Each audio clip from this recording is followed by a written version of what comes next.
Buenos días, hermanos. Qué gusto ver la iglesia llena. Gusto verlos a cada uno de ustedes.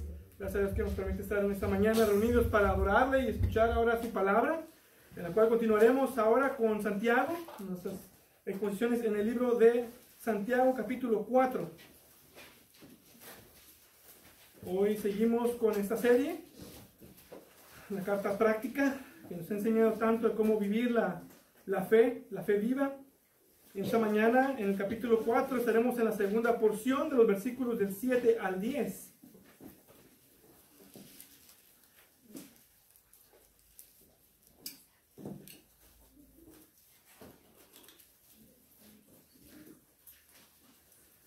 Santiago, capítulo 4, versículos del 7 al 10.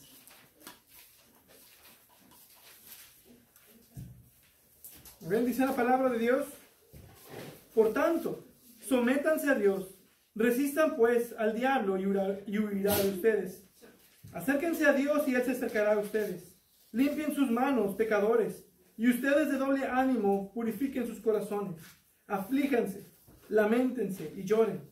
Que su risa se convierta en lamento y su gozo en tristeza. Humíllense en la presencia del Señor y Él los exaltará. Vamos a orar. Padre Dios bueno, Dios bendito, te damos toda la gloria y honra y gracias por esta mañana, porque podemos alabarte libremente. Gracias por este nuevo lugar que tú has proporcionado. Estamos en expectativa de lo que tú vas a hacer en tu iglesia y te damos gracias también por tu presencia. Te pido que seas en los corazones de mis hermanos en esta mañana, de los que nos visitan también, que podamos ser expuestos a esa porción, ser recordados de la importancia tan grande que es el vivir en una comunión contigo. Te pido que nos hables y nos instruyes en esta mañana, en el nombre de Cristo. Amén. Ahora, recordando un poco lo que dejamos la ocasión pasada, Santiago habla en la primera parte de este capítulo, de los versículos del 1 al 6, acerca de la práctica del cristiano de alejarse del mundo. La fe práctica no establece una relación, una amistad con el mundo. Y nos dice claramente que cualquier asociación con el mundo es enemistad con Dios. Mas es por la gracia de Dios por la cual nosotros debemos apartarnos del mundo. Y en esa ocasión yo no quise ser específico en cómo se ve eso, porque tampoco Santiago lo hace. No nos dice cómo es que se ve alejarse del mundo. Pero lo que sí entendemos es la asociación con las cosas que van en contra de Dios, en contra de la naturaleza de Dios. Y no podemos ir más allá de lo que está queriendo decir. Muchos llegan al legalismo de ponerle fecha y nombre a todo lo que significa estar apartado del mundo. Y la verdad del asunto es que no es lo que no haces o haces, sino quién es la autoridad en tu vida. ¿A quién te sometes? ¿A quién resistes? Esa es la diferencia. Porque si hacen amistad con el sistema de este mundo, te acercarás al diablo y resistirás a Dios. Pero Santiago dice no, la amistad del mundo es enemistad contra Dios. Por lo tanto, debe de ser lo contrario. Entonces nos dice que debemos apartarnos del mundo, pero no nos deja ahí a la mitad, sino que ahora nos apunta hacia dónde debemos dirigirnos. No nos dice que nos alejemos de algo, nos dice que nos alejemos de algo, pero que también nos acerquemos a alguien. Eso es lo que hace Santiago. No solo nos dice que dejemos de hacer algo, sino que también nos apunta a qué es lo que sí debemos hacer. Deja de ir a la izquierda y comienza a ir a la derecha. Deja de pensar en las cosas de atrás y comienza a pensar en las cosas de adelante. Deja de mirar hacia abajo y comienza a mirar hacia arriba. Deja de poner tu mirada en las cosas del mundo y comienza a poner tu mirada en Cristo. No solo es dejar la amistad del mundo, pero comenzar a acercarnos a Dios. Y de eso es lo que se trata el mensaje de esta mañana. La fe viva se practica por medio de alejarse del mundo, pero también la fe viva se practica por medio de una comunión con Dios, acercándonos más y más al Señor. Santiago nos deja en claro cómo podemos hacer eso por medio de 10 verbos, 10 imperativos, 10 mandamientos que Él nos deja para nosotros. Y observen el énfasis de los verbos. El verbo es lo más importante en un enunciado, tanto que incluso llegan algunos a decir que este pasaje son los 10 mandamientos de Santiago o los 10 imperativos de Santiago. Y todos ellos tienen que ver con cómo podemos acercarnos a Dios y cuál es la actitud que debemos tener nosotros para acercarnos a Dios. Versículo 7 dice, por tanto, sométanse a Dios. Ese por tanto denota una conclusión. Santiago está llegando a esta conclusión por lo que acaba de decir en los versículos anteriores. Pero él da mayor gracia. Por eso dice, Dios resiste a los soberbios, pero da gracia a los humildes. Por tanto. Y procede a explicarnos cómo podemos acercarnos a Dios. Y el primero que nos dice es, sométanse. Es el primer verbo, sométanse. Esta palabra tiene un sentido militar. Describe la actitud de un soldado que se pone bajo las órdenes de un superior. Claro que en este caso particular nos está diciendo que esa autoridad es Dios. Ahora, la Biblia nos habla mucho acerca del sometimiento. Y esto tiene que ver en general con dos cosas. Una tiene que ver con reconocer la autoridad y el segundo con obedecer esa autoridad. Y al mismo tiempo no tiene sentido el uno sin la otra. Porque ¿cómo puedes decir que reconoces una autoridad pero no la obedeces? Eso sería igual a no reconocer a tal autoridad. Y vemos que Dios nos llama a someternos en todos los aspectos de nuestra vida. Tenemos sometimientos de los hijos a los padres, sometimiento de la esposa al esposo, sometimiento de los creyentes a sus pastores, sometimiento de personas a autoridades civiles, sometimiento a nuestros jefes y como creyentes, sometimiento como iglesia a Cristo. En todas las áreas siempre hay alguien con más autoridad que nosotros.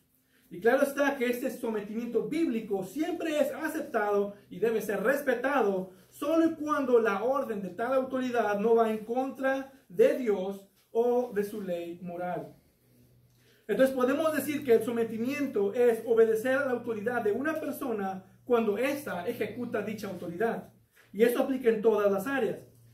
Ahora, Santiago está hablando de este mismo sometimiento, pero a Dios, quien es digno, no a los hombres. Debemos reconocer la autoridad del Dios soberano y obedecerle en todo en cuanto Él nos ha ordenado. Un pastor dijo, Señor, sé tú la aguja y yo el hilo. Donde sea que tú vayas, yo iré. Eso es sometimiento y esa debe ser nuestra actitud. Entonces, lo primero que Santiago nos está diciendo para poder acercarnos a Dios, lo primero es reconocer su autoridad, reconocer quién es Él y sujetarnos a ella en obediencia. Sin ese primer paso, los demás no encajan.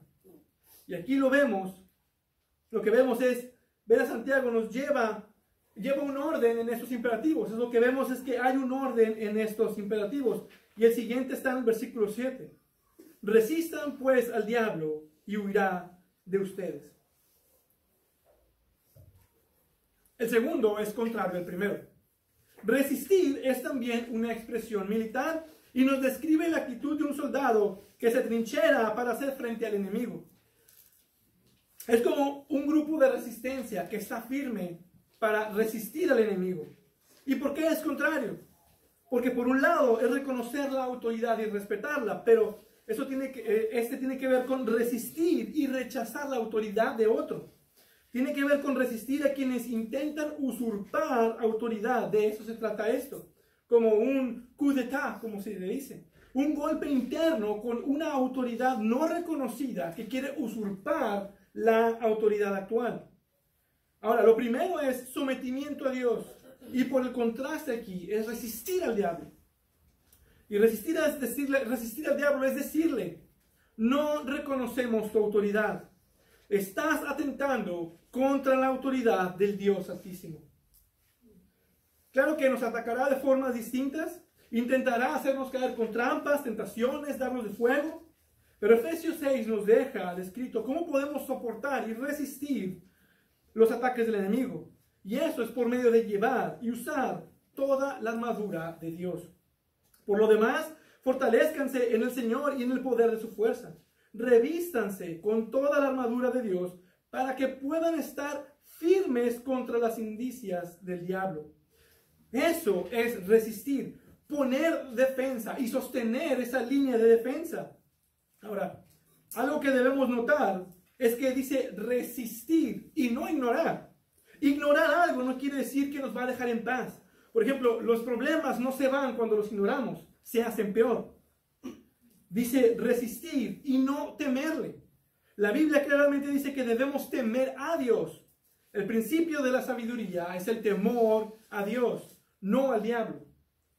Y luego dice resistir y no dice alejarte. Porque la Biblia lo pinta como un león rugiente. Los leones no dejan ir a su presa solo porque se va. La persiguen y la persiguen hasta que la atrapan. Entonces ignorar, temer o alejarte no son opciones para lidiar con el diablo. La Biblia es clara. Debemos hacerle frente y resistir. La fe se somete a Dios y no al diablo. La fe teme a Dios y no al diablo. La fe resiste al diablo y no a Dios. Ahora, tenemos que reconocer que este es un enemigo mucho más fuerte, más inteligente, es un ser superior. No podemos ignorar eso. La clave para resistir no está en nosotros, en nuestra madurez o en nuestra sabiduría. Porque incluso muchos con mucho conocimiento de la palabra caen. Nadie está exento. No tiene que ver tampoco con nuestro tiempo en el camino. Uno puede decir, bueno, ya tengo 20 años caminando con Cristo, ya estoy muy fuerte. No tiene que ver con nuestra fortaleza espiritual, sino con nuestra fe que resulta en un sometimiento a Dios. La clave para resistir al diablo es reconocer que todo lo puedo en Cristo que me fortalece. Nuestra fortaleza solo viene del Señor. Él es quien pelea con nosotros y por nosotros. Sí y solo sí nos acercamos a Dios y reconocemos su autoridad en nuestra vida. Juan Calvino dijo, Satanás de una manera actúa en broma cuando no está siendo honestamente rechazado, pero contra quienes verdaderamente le resisten, él usa toda la fuerza que posee. Si quieres ver qué tan fuerte es el enemigo, solo tienes que intentar resistirlo y verás su fuerza. Pero cuando te unes a Dios en resistir al diablo, entonces podrás ver qué tan poderoso es Dios contra el diablo.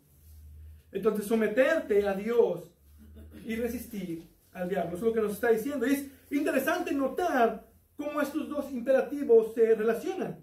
Y es que el pecado es lo opuesto a esto. El pecado es someterse a Satanás y resistir a Dios. Todo el asunto se trata de quién gobierna, de quién tiene la mayor autoridad en tu vida.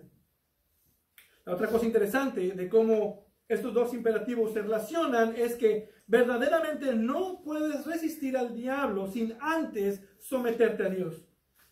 Ahora, algunos de estos imperativos tienen una promesa siguiente, y ese es uno de ellos. Dice, resistan pues al diablo, y dice, y huirá de ustedes. Si resisten al diablo de la manera correcta, sometiéndose a Dios, con seguridad, Él huirá de ustedes. Entonces, si quieres tener una victoria en tu vida, primero debes someterte a Dios y después debes resistir al diablo. Y es una promesa de Dios. Él realmente va a huir. Y aunque no quiera, Dios lo va a hacer huir. Porque Él es nuestro castillo fuerte, nuestro pronto auxilio en las tribulaciones, pero debemos resistir al enemigo y someternos al Rey de Reyes. Y sabemos que así será, porque el diablo huyó de Cristo cuando lo venció. Jesús resistió 3 tentaciones fuertes y reales, y el diablo huyó de su presencia. Así que puedes estar seguro de esta promesa. Ahora, no siempre es así de rápido, pero siempre es eventualmente. Va a suceder. Sabemos que así será porque Dios es fiel y Él cumple sus promesas, pero no sabemos cuánto tiempo. Pero el Señor sabe cuánto tiempo. Y debemos resistir y resistir. Pero en Él podemos resistir el tiempo que tengamos que resistir. Cuando estamos en sumisión a su autoridad y estamos cerca de Dios. Ahora, esto también va de la mano con el capítulo 1, que Dios permite situaciones en nuestra vida para fortalecernos. Cuando veíamos acerca de las tentaciones, acerca de las pruebas, Dios permite estas situaciones en nuestra vida para fortalecer nuestra fe. Y esta es una de ellas. Él dejará que seamos atacados por el diablo, el tiempo que tenga que ser necesario para fortalecernos. Pero Él nos dice resistir. Y en aquella ocasión hablábamos de los músculos. En aquella ocasión, cuando veíamos acerca de las pruebas y las tentaciones, entre más tiempo tú sostengas una pesa, entre más presión haces con el músculo, más grande será ese músculo. Y cuando hayamos resistido el tiempo determinado, entonces Dios hará huir al diablo. Es importante decir que el diablo no huye por nosotros, como si nosotros fuéramos fuertes y él de repente se sintiera amenazado por nosotros. No, él huye de nosotros por Cristo. Como nos hemos sometido al Señor, nos hemos sometido a su voluntad, nos hemos sometido en resistir al diablo, entonces huye por el poder de Cristo en nosotros. Y una última cosa, dice que huirá, pero no dice que jamás regresará. Huirá esa vez, pero ten por seguro que Él va a regresar. Cristo tuvo que lidiar en el desierto con Satanás y huyó de él. Pero varios momentos en su ministerio, Satanás ahí estaba. No lo dejó. Entonces sí huirá de nosotros si le resistimos, pero luego regresará. Y no sabemos cuándo, a lo mejor cuando estemos menos preparados, pero otra vez tenemos que resistirle. Cuando vuelva a regresar, hay que resistirle. Y otra vez, resistan al diablo. Y ambos, someterse a Dios y resistir al diablo, son como los prerequisitos para acercarnos a Dios. Esa es la manera en la que podemos acercarnos a Dios. Y sigue el versículo 8. Acérquense a Dios y Él se acercará a ustedes. Ahora, aunque someterse a Dios y acercarse a Dios pudieran sonar parecidos o dar la misma idea, hay una diferencia que las separa como algo distinto. Para empezar, uno tiene que ver con proximidad y el otro tiene que ver con estar debajo de. Entonces, someterse es reconocer su autoridad y obedecerla. Pero acercarse a Él tiene que ver con una relación íntima, con una relación más cercana. Ahora también, el acercarte más a Dios, entre más te acercas a Dios, más te sometes a Él. Porque de otra forma no pudieras. Es lo que dice Santiago, Dios resiste a los soberbios, pero da gracia a los humildes. Pero la diferencia está en que puedes obedecer y someterte a Dios y no acercarte a Él. Una tiene que ver con vivir una vida de religión, de sometimiento, de legalismo. La otra tiene que ver con una vida de comunión íntima con Dios. Puedes hacer todo lo que supone debes hacer. Puedes decir y hablar de la forma en la que debes hacerlo. Pero eso solo te puede llevar hasta cierto punto. Si no vives una vida de intimidad con Dios, no te puedes acercar a Dios. Y está al otro lado de aquellos que se creen muy espirituales y son personas que conocen mucho de la palabra y que se dedican mucho a la oración, pero concerniente a otros asuntos de su vida, no se someten a Dios. ¿Ves? Puedes vivir con uno o con el otro, pero para realmente poderte acercar a Dios, debes primeramente someterte a su voluntad, activamente buscar también una intimidad con Dios. Y tu Padre que ve en lo secreto, te recompensará en público. Ahora dice, acérquense a Dios. Esta es una expresión muy usada en el Antiguo Testamento, especialmente para referirse al oficio de los sacerdotes. Ellos tenían que acercarse a Dios cuando se acercaban al altar para obedecerle y hacer sacrificios.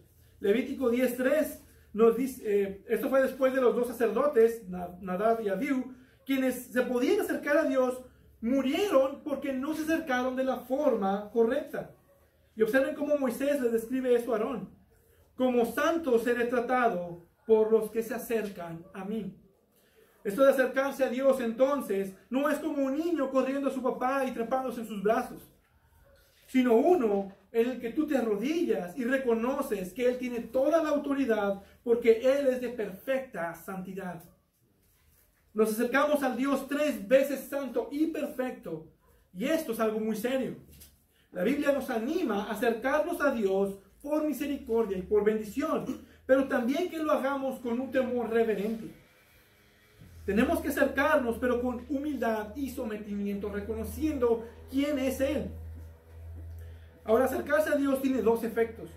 En primer lugar, entre más te acercas a Dios, más verás su luz admirable y más podrás conocerle.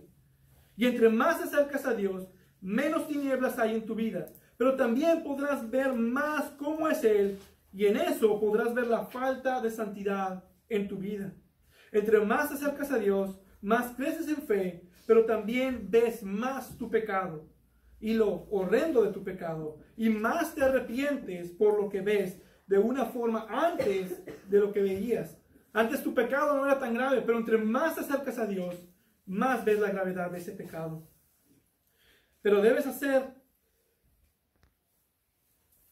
acercarte a Dios con sinceridad, con humildad y en adoración. Como dice Hebreos 10:22, acerquémonos con corazón sincero, en plena certidumbre de fe, teniendo nuestro corazón purificado de mala conciencia.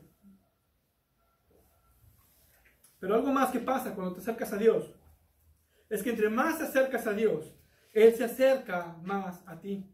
Y eso es lo que nos dice Santiago. Ese es otro imperativo con promesa. No solo te acercas tú a Dios, pero si tú te acercas, Él no rechaza a nadie que con sinceridad de corazón le busca. Y la promesa es que Él se acercará a ustedes.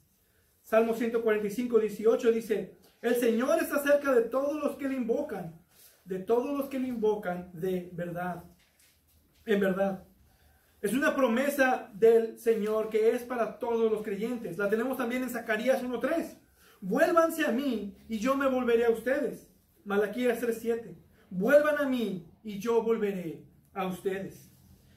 Hay un canto que dice, más amor, más poder, más de ti en mi vida. Y eso es precisamente lo que obtienes si te acercas a Dios. Más de Dios en tu vida, más bendición en tu vida, más amor de Dios en tu vida. Y esa promesa es resultado de acercarte más a Dios en una comunión íntima con Él. Entonces, entre más te acerques a Dios, más verás la luz con la cual podrás ver más las tinieblas, y Él se acercará más a ti, reconociendo que eres un pecador perdonado por gracia. Puedes acercarte confiadamente en el nombre de Cristo ante el trono de la gracia. Qué bendición es el vivir una fe que busca continuamente tener una relación íntima con Dios. Una relación con Dios donde nos comunicamos el uno con el otro. Dios nos habla por medio de su palabra y nosotros hablamos con Él por medio de la oración. Es una hermosa comunión. Y hoy a lo mejor tú no te sientes muy cerca de Dios. Puede ser que estés en ciertas ocasiones en depresión espiritual y te sientas alejado de Dios. Pero escucha, acércate a Dios y Él se acercará a ti. Estos son los momentos en la vida cristiana que Dios está probando tu fe. Dios dice, aquí estoy, pero te estoy esperando. Acércate a mí y yo me acercaré a ti. Ahora Santiago no está arrojando estos imperativos al azar. Llevan un orden. Recordemos que esto es la conclusión de lo anterior. Alejarse del mundo y buscar una amistad con Dios. Por lo tanto, sométanse, resistan, acércanse. Hay un orden. Y el punto principal es acercarse a Dios. Primero debes someterte a Dios, luego resistir al diablo y entonces podrás acercarte más a Dios. Y para acercarte a Dios es necesario lo siguiente, y continúa con una lista que tiene que ver con la actitud y la forma en la que nos acercamos a Dios. Verán, Él está diciendo esto, aléjate del mundo, en los primeros versículos, y luego dice, acércate a Dios. Deja de buscar comunión con el mundo, ten comunión con Dios. Y entre más busques vivir tu vida así, Dios estará más cerca de ti. Es decir, Dios se manifestará más y más en tu vida. Pero para mí, estar cerca de Dios es mi bien. Salmos 73:28. Pero luego continúa con esta lista. Versículo 8 dice, limpien sus manos, pecadores. Ahora, ya observamos que acercarse a Dios tenía que ver con las funciones sacerdotales. Y si conocen un poco de las escrituras del Antiguo Testamento, sabrán que los sacerdotes que se acercaban a Dios les era necesario lavarse las manos, pasar por un proceso de purificación, etc. Era una ceremonia antes de poder acercarse a Dios. Y eso era una señal de que su corazón estaba limpio. Ahora, este pasaje no tiene que ver con aseo personal. Él no está diciendo que si no te lavas las manos no te puedes acercar a Dios. No está hablando de algo físico, sino de algo espiritual. Y lo entendemos por lo que dice aquí. Dice, limpien sus manos. ¿A quién le dice? Pecadores. Ahora, si es espiritual, entonces nosotros no nos podemos lavar a nosotros mismos, porque ya estamos sucios. Solo Dios puede limpiarnos. ¿Y cuál es el jabón que Dios usa para limpiar nuestro pecado? 1 Juan 1:7. La sangre de Jesús, su Hijo, nos limpia de todo pecado. Solo en Cristo podemos ser limpios. Ahora, esto de las manos tiene que ver con las acciones. La mano en las Escrituras tiene que ver con las acciones, con las obras. Por ejemplo, en Deuteronomio 6, en el Shema, hablando de la palabra y de la instrucción del Señor, dice, las atarás como una señal en tu mano. Ahora, literalmente, eso sería escribir toda la instrucción de Dios y atarla a tu mano. ¿Sabes cómo se vería eso? Amárrate la Biblia en tu mano y ya está. Y no se trata de eso. Se trata de poner por obra la instrucción de Dios. De vivir de acuerdo con esos mandamientos, estatutos y decretos que Dios ha dado. Entonces, Santiago, como sabemos y recordaremos, era judío, era el medio hermano de nuestro Señor, y está hablándole a judíos. Sabían muy bien a lo que se estaba refiriendo. Tenemos un invitado. Él sabía muy bien a lo que se estaba refiriendo. Limpiar nuestras manos, y por eso dice pecadores, tiene que ver con dejar de practicar el pecado y confesarlo y ser limpios por la sangre del Cordero. Y eso también nos hace referencia al Antiguo Testamento en Isaías 1, capítulo 1, versículos 15 y 16. Sus manos están llenas de sangre, están sucias. Dice, lávense, límpiense, quiten la maldad de sus obras de delante de mis ojos, cesen de hacer el mal. Esto es lo que Santiago les está diciendo.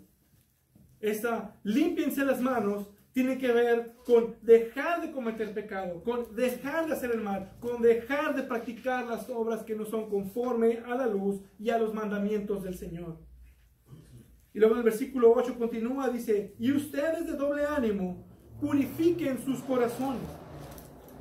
Esta otra instrucción es parecida, pero también es como algo más. Por un lado, dejas de pecar, pero por el otro lado, te limpias y te purificas. Esta idea también tiene que ver con las funciones sacerdotales. Y tenía que ver con remover lo inmundo o la inmundicia de los sacerdotes, como de todos los utensilios e instrumentos y el altar. Tenemos capítulos completos acerca de las purificaciones. Procesos de purificación para distintos asuntos en la vida. Pero mayormente se habla de la purificación de los pecados. Es decir, no solo dejas de hacerlos, pero también ser purificados de ellos en arrepentimiento y fe. Y la única manera, otra vez, es por la sangre del Cordero. La sangre de Jesús, su Hijo, nos limpia de todo pecado. Porque Él es el Cordero de Dios que quita el pecado del mundo.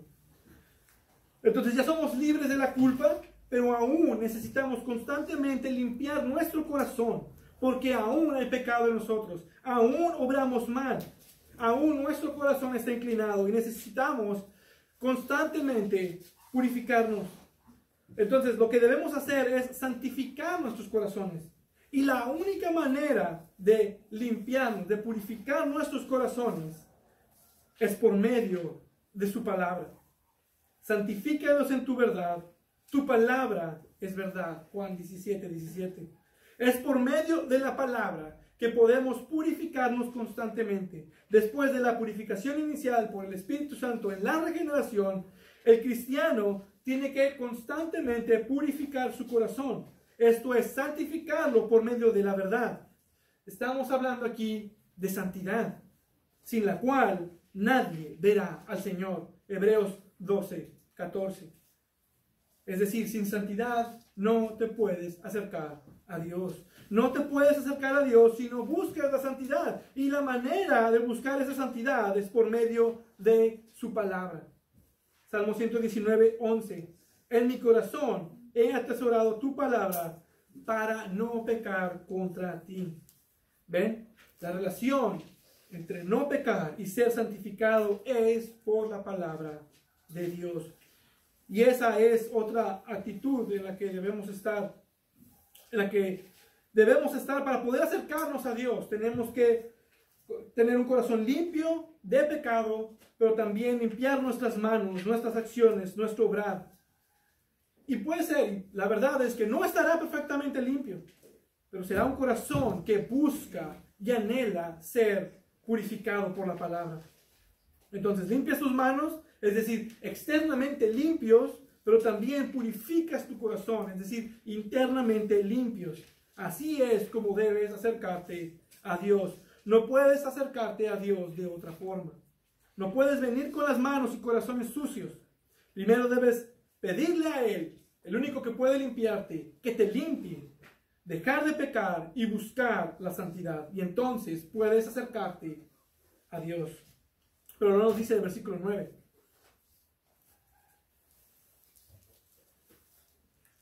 Versículo 9 dice: aflíjanse, lamentense y lloren. Que su risa se convierta en lamento y su gozo en tristeza. Estos 4 imperativos básicamente se refieren a la misma acción y actitud básicas de todo creyente contra el pecado. Un profundo pesar y aflicción por el pecado en nuestra vida es algo que debe doler. Es un lamento doloroso que has ofendido a un Dios santo. Y tanto debe ser tu pesar y aflicción por el pecado, dolor por el pecado, que debe de haber llanto en tu corazón. Lágrimas de tristeza desde el corazón por tu pecado. Y a lo mejor tú no puedes ver esas lágrimas externamente, pero muy dentro las puedes sentir. Y ahí están en tu corazón un lamento y un pesar y un llanto por ese pecado. Aquí Santiago está apilando palabras con las que los judíos estaban acostumbrados a escuchar con relación al pecado. Y esas emociones muy profundas, son muy profundas. Son emociones fuertes que resultan en un pesar y en un lamento, en arrepentimiento por el pecado. De hecho, estas son palabras que van en sinónimo, en conjunto con un luto, con la pérdida de un ser querido. Aflicción, lamento, lloro, tristeza. Usa palabras de angustia intensa, porque el pecado ha dañado la relación más preciosa y más valiosa que tienes, y lo reconoce. Y lo experimenta como si fuera la pérdida de un ser cercano. Cada pecado ofende a un Dios santo. Esa es la actitud correcta que el creyente debe tener ante el pecado. Una de un dolor amargo y angustia profunda, un pesar. Y los que hemos tenido alguna pérdida, sabemos lo mucho que duele el perder a alguien. Santiago dice así: así debes sentirte tú por tu pecado, porque has pecado contra Dios. Y al tener esa actitud correcta por el pecado, una actitud de dolor, tú puedes acercarte a Dios. No puedes acercarte a Dios sabiendo que lo has ofendido como si nada hubiera pasado. Esa no es una actitud correcta para acercarte a Dios. Al pecar, entristecemos al Espíritu de Dios. ¿Y vas a reírte? ¿A gozarte? No puedes ser intolerante a eso. En lugar de risa debe haber lamento, y en lugar de gozo, dice, tristeza. Si tú pecas, ofendes a Dios, y si es causa de risa o de gozo, tú no puedes acercarte a Dios. ¿Cómo estás reaccionando con tu pecado en tu vida? Si no es la forma en la que Santiago nos está indicando como mandato del Señor, debes meditar si realmente puedes acercarte a Dios. O necesitas meditar en cómo estás viendo tu pecado. ¿Cómo debe un cristiano reaccionar contra el pecado? En primer lugar, con seguridad de que ha sido perdonado en Cristo. Pero si vuelve a pecar con mucho dolor, arrepentirse e ir a Cristo, que es nuestro abogado. Si confesamos nuestros pecados, Él es fiel y justo para perdonar nuestros pecados y para limpiarnos de toda maldad. Y por esa verdad, saber que seremos perdonados, es que debemos expresar este sentir de lloro, de aflicción en nuestro corazón. Un lamento, una tristeza profunda, porque sabemos que Él ya nos perdonó. Pero aún así pecamos. Debe de haber un genuino sentir en contra del pecado para acercarnos a Dios. Reconocer su santidad y reconocer nuestro pecado y saber que es una ofensa a Dios y que costó la sangre de su Hijo para que nuestro pecado fuera perdonado. Se pagó un costo muy alto como para no sentir un pesar profundo, una angustia por nuestro pecado. Y esta es la actitud con la cual nosotros debemos acercarnos a Dios, reconociendo nuestro pecado y nuestra falta de santidad. Ahora veamos el último, versículo 10. Humíllense en la presencia del Señor y Él los exaltará. Aquí están los tres principales imperativos cuando buscamos una comunión íntima con Dios. Sométanse a Dios, acérquense a Dios, humíllense delante de Dios. Porque Dios resiste a los soberbios, pero da gracia a los humildes. Y esto es importante para acercarnos a Dios, porque Dios solo se acerca al contrito y humillado. Isaías 57:15. Yo habito en lo alto y santo, y también con el contrito y humilde de espíritu. Cercano está Jehová a los quebrantados de corazón, y salva a los contritos de espíritu. Salmos 34:18. Los sacrificios de Dios son el espíritu contrito, al corazón contrito y humillado, oh Dios, no despreciarás. Salmos 51:17.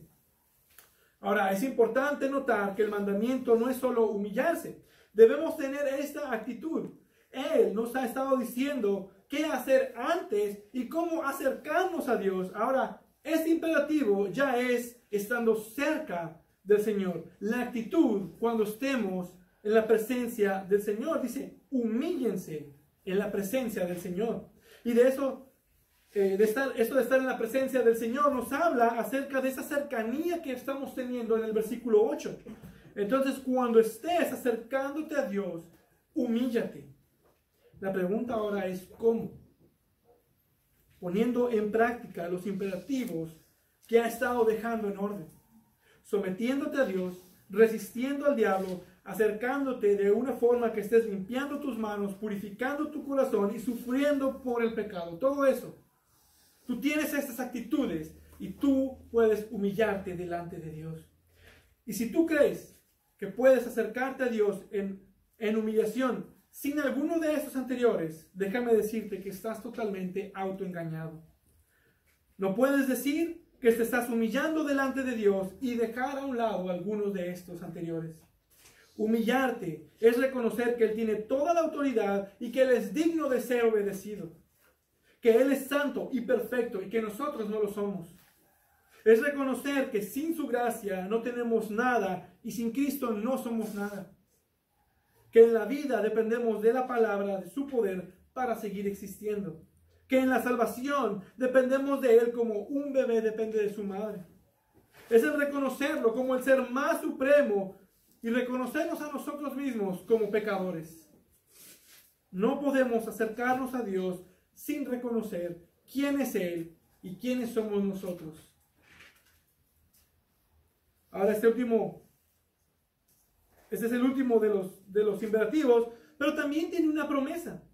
En la vida cristiana tienes que voltearte de cabeza. Todo es al revés. Ir hacia arriba realmente es ir hacia abajo y viceversa. Ir hacia abajo es realmente ir hacia arriba. Morir es ganancia y todas las ganancias son pérdidas. Y aquí, para ser exaltado por Dios, debes humillarte delante de Él.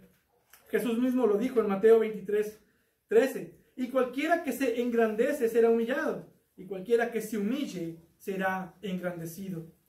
Y esto es totalmente contrario a la sabiduría humana, a la sabiduría del hombre. Pedro también lo dice así en 1 de Pedro 5:6. Humíllense pues bajo la poderosa mano de Dios, porque Él los exalte para que Él los exalte a su debido tiempo. Entonces Santiago está enseñando una verdad que va de acuerdo con las Escrituras. Ezequiel 21:26 también dice: lo humilde será exaltado y lo exaltado será humillado. Y el mayor ejemplo de esta verdad es el mismo Señor Jesucristo.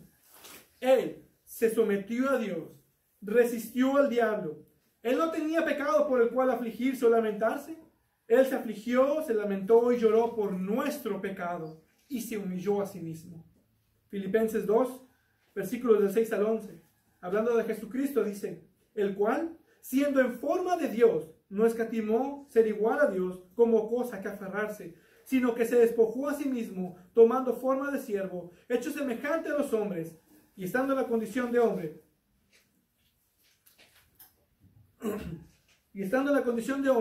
se humilló a sí mismo, haciéndose obediente hasta la muerte y muerte de cruz.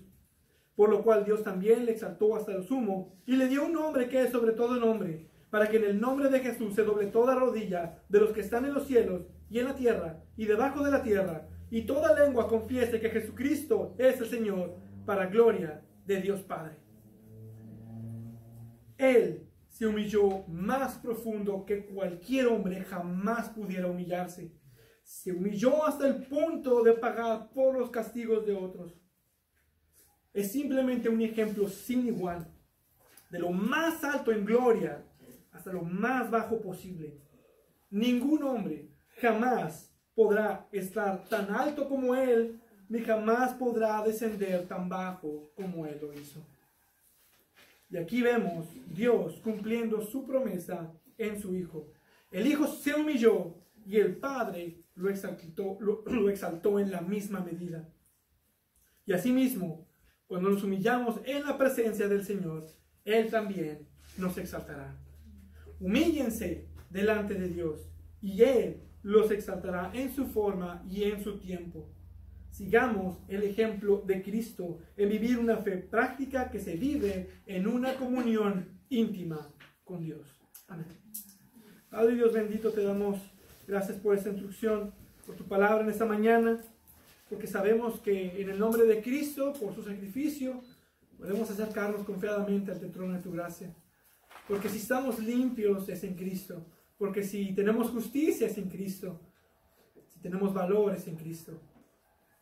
Damos tantas gracias porque podemos acercarnos confiadamente ante ti y llamarte Abba Padre, con amor tierno, pero también con temor reverente.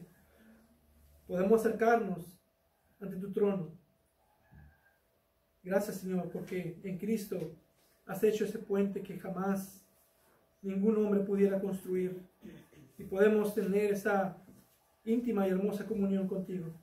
Ayúdanos a vivirla y a poner nuestra fe en práctica, viviendo en una comunión, sometiéndonos a tu voluntad, rindiéndonos a tu soberanía, obedeciendo tus mandatos, orando en todo tiempo, siguiendo tu palabra, buscándote en todos nuestros caminos. Fortalécese tu iglesia, Señor, y guíenos en el nombre de Cristo. Amén.